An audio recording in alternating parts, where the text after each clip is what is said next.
大猩猩吃素还不用去健身房，为什么可以有一身健壮的肌肉？为什么人类就不行啊？你说气人不？大猩猩的身体非常的强壮，像体型比较大的西非低地大猩猩站起来能有1.9米，最大体重能有240公斤。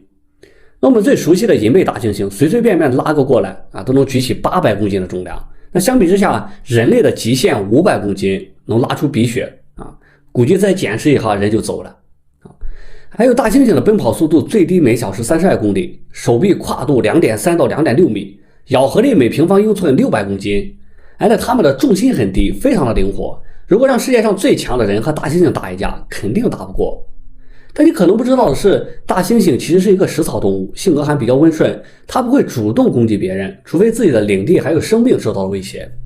所以我们有时在动物园看到大猩猩，感觉它们很憨啊。总的来说，看似强壮的大猩猩，其实内心是一个安静温柔的美男子。他们最爱吃的食物就是植物的叶子、草啊、根茎、水果，还有一些大猩猩喜欢吃白蚁，还有毛虫。所以总的来说，他们一天要消耗20公斤的食物，其中67%是水果，17%是树叶，剩下的16%是各种植物的种子啊，还有根茎、毛虫，还有白蚁。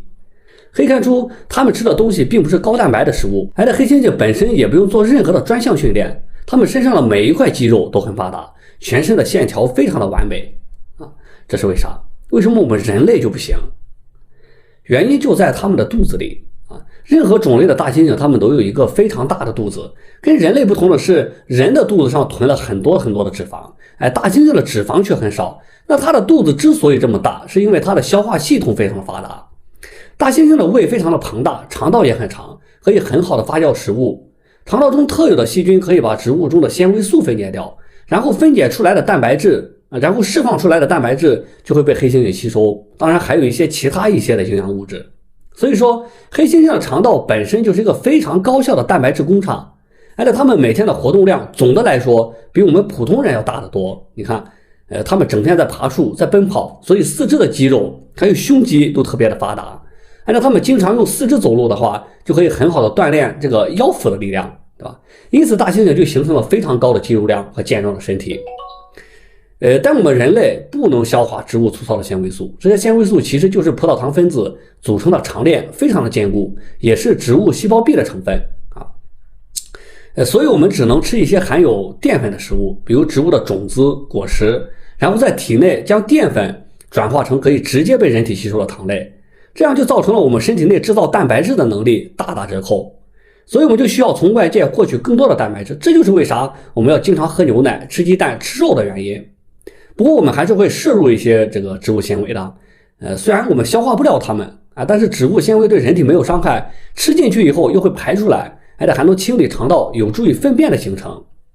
所以说，人类想要变得跟大猩猩的身体一样，就需要大量的从外界摄取蛋白质，加强锻炼，长期的坚持下去，我们的肌肉量也可以非常的可观。那缺点就是人本身的活动量就小，你长期不锻炼的话，你的肌肉量又会下降的。其实在自然界，大部分的食草动物都跟黑猩猩是一样的，拥有很大的胃、很长的肠道，甚至有些反刍性动物还有好几个胃，它们都可以消化纤维素啊，而且它们的体型都很大，肌肉量也非常可观。比如我们常见的牛，对吧？还有这个大象、犀牛、马，还有斑马等等这些食草动物，它们都非常的健壮。虽然它们吃草可以带来很强壮的身体，但也有缺点。因为草的能量很低，由于缺少碳水的摄入，所以食草动物需要大量的吃，不断的吃啊。每天的生活除了睡觉就是在吃饭，就在低头吃草。我们人类虽然不能自己制造大量蛋白质，但是我们在很短的时间内摄入了大量的碳水，这就为我们提供了大量的能量，尤其是对我们的大脑的运行有很大的帮助。我们知道大脑是最耗能的器官，它非常的喜欢糖，它甚至把糖标记成了甜味。这也是为啥人类的食谱你看是以碳水为主的，水果和蔬菜为辅。如果我们经常只吃碳水，比如我们只吃这个小麦还有大米，最多是营养不均衡，对吧？但是如果你经常只吃蔬菜还有水果的话，这会危及生命的啊。而且人类的这个饮食也可以让我们在进食上节省很多的时间，去干其他重要的事情，对吧？而不是整天在低头吃草。所以这个食谱的改变啊，大量能量的摄入可以让我们的大脑快速的发育，这是人类进化的一个关键。那我们需要知道的是，曾经我们和大猩猩这个有共同的祖先，我们也跟他们一样的强壮，我们的肠道也能够消化这个纤维素啊。证据就是我们有已经退化的阑尾啊。所以说，大猩猩保持健壮的优势已经是被我们淘汰的一种方式。我们现在找到了另外一种更加符合我们生存和发展的食谱啊，就是我们的这个碳水啊，以碳水为主，还有这个蔬菜还有水果为辅。好，那今天的内容就到这里，我是理论科学，点个关注，一起学习有趣的科学知识，拜拜。